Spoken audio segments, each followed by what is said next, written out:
strong 1 week after their Easter celebration goes up in flames. This is a community that's suffering, but it's a community that suffers in hope. And their bishop offering hope as they face the long process of rebuilding their parish. I'm Christine Persichetti. Those who attend Our Lady of the Rosary of Pompeii in Bushwick gathered at their sister church, All Saints, to celebrate Mass this past Sunday after the flames destroyed the rectory and parish center. As they cope with the major damage to their spiritual home, they are turning to God and Bishop Robert Brennan for comfort. Currents News' Katie Vasquez tells us the latest. The pews were filled at All Saints Church this weekend. Bishop Robert Brennan joining the Williamsburg Parish for Divine Mercy Sunday. But most of this crowd aren't regular attendees. They normally spend their Sundays at its sister church, Our Lady of the Rosary of Pompeii in Bushwick. But that parish was devastated by a fire on Easter Sunday. Mary Tolentino was at the 1 p.m. Spanish Mass, where the flames first began. We were in the second reading of the Bible. All in a sudden, unexpectedly, a lot of smoke started coming out from the rectory. Pastor of both churches, Father Vincenzo Cardalicchia, says investigators have yet to find the cause of the fire, which started in the sacristy. Right now, there is asbestos abatement work and a demolition order for the rectory and parish center. There's almost nothing left. But the site of worship itself is intact, besides the water damages. A miracle, since the church dates back more than 120 years, and there were no sprinklers inside. The Brooklyn priest was able to go in and retrieve sacred objects.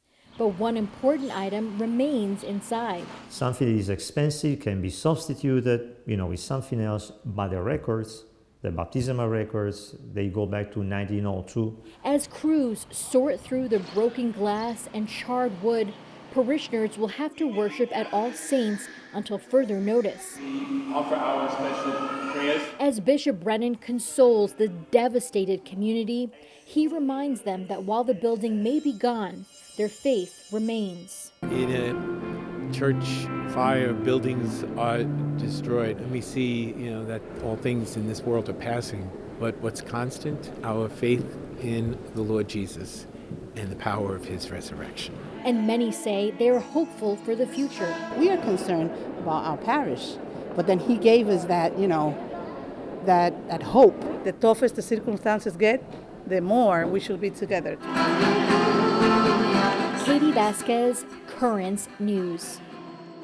You can read more about the rebuilding process at Our Lady of the Rosary of Pompeii on thetablet.org. As the city deals with a migrant crisis, Girl Scouts of Greater New York is stepping in to make sure the youngest ones are being looked after. This group of around 20 girls selling cookies at Grace Plaza in Manhattan on Thursday is part of Troop 6000, a first-of-its-kind program that was set up to help young girls living in the shelter system. Using a bilingual curriculum, they're helping the Scouts learn and adapt to their new home. But most importantly, Girl Scouts of Greater New York says for many of these young women who have come from other countries, Troop 6000 offers comfort during a turbulent time. There's a lot of trauma, there's a lot of instability, there's a lot of unknown, and to be able to be that organization that says, come, be here, relax, be a girl, be with friends, have a good time, and get all of the other fun things like selling cookies as well.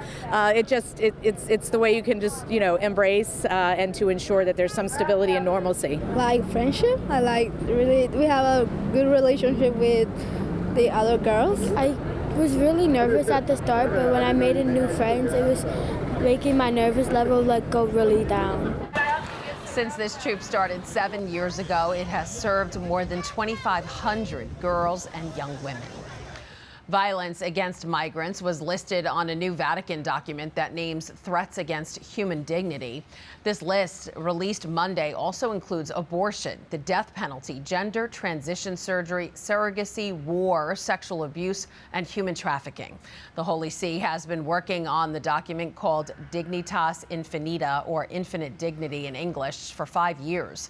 The report quotes Pope Francis along with Pope Emeritus John Paul II and Benedict XVI. Also tonight, a grim milestone in the war between Hamas and Israel. 6 months since the fighting erupted.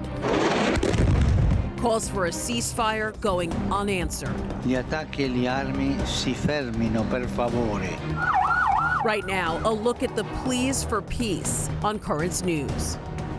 Pope Francis has been leading the call for an end to the war as tens of thousands of people have died and Gaza faces a humanitarian crisis. The Holy Father is not only praying the two sides will look to peace, but taking concrete steps to stop the fighting. 6 months ago, the conflict in the Middle East escalated as Hamas attacked hundreds at a music festival on the border between Israel and the Gaza Strip. Since then, Pope Francis has used many of his public appearances to call for an end to violence and bloodshed. Gli attacchi e le armi si fermino, per favore. Despite being thousands of miles away, the Pope has repeatedly expressed his solidarity with those living in the war zones, stressing that everyone should be able to live in peace. Ogni essere umano, che sia cristiano, ebreo, musulmano, di qualsiasi popolo e religione, ogni essere umano è sacro, è prezioso agli occhi di Dio, ha diritto a vivere in pace. But it hasn't just been messages. Pope Francis has also made concrete gestures. One was when he met with two fathers, one Israeli and one Palestinian, who had lost their daughters in the conflict. He praised their example of friendship as an example for all to follow, and they expressed their gratitude for his prayers and support. Please continue to pray for peace. Continuiamo a pregare per la pace. If we can be brothers, everyone can be. The Pope has also met with families from both sides of the conflict in Rome in what the Vatican called humanitarian meetings. For many of the family members, it was a chance to share their stories.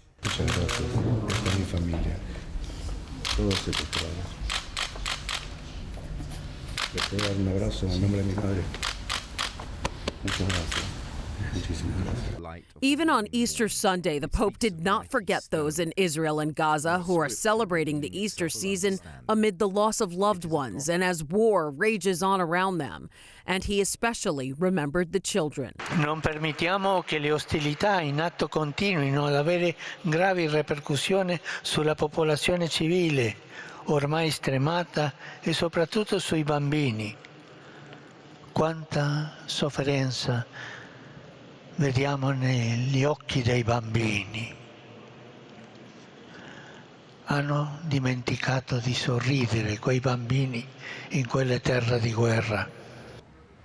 Pope Francis's efforts for peace continued on Monday morning when he again met relatives of Israeli hostages. Siblings and parents brought pictures of their missing family members to the Pope and gifted him a necklace bearing the name of one of the hostages.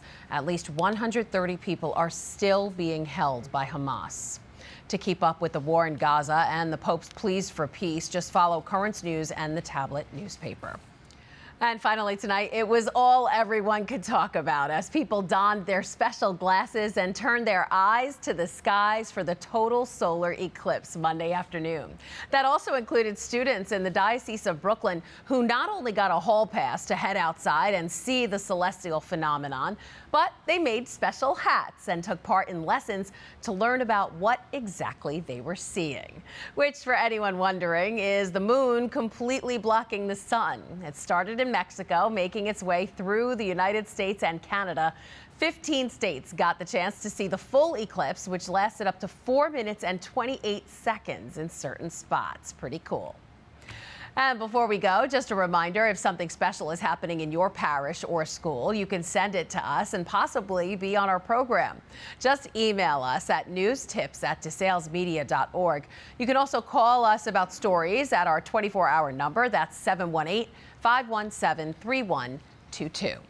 And that is this Currents News Update. I'm Christine Persichetti. Thank you for joining us because we are putting your faith in the news. Hope to see you again next time.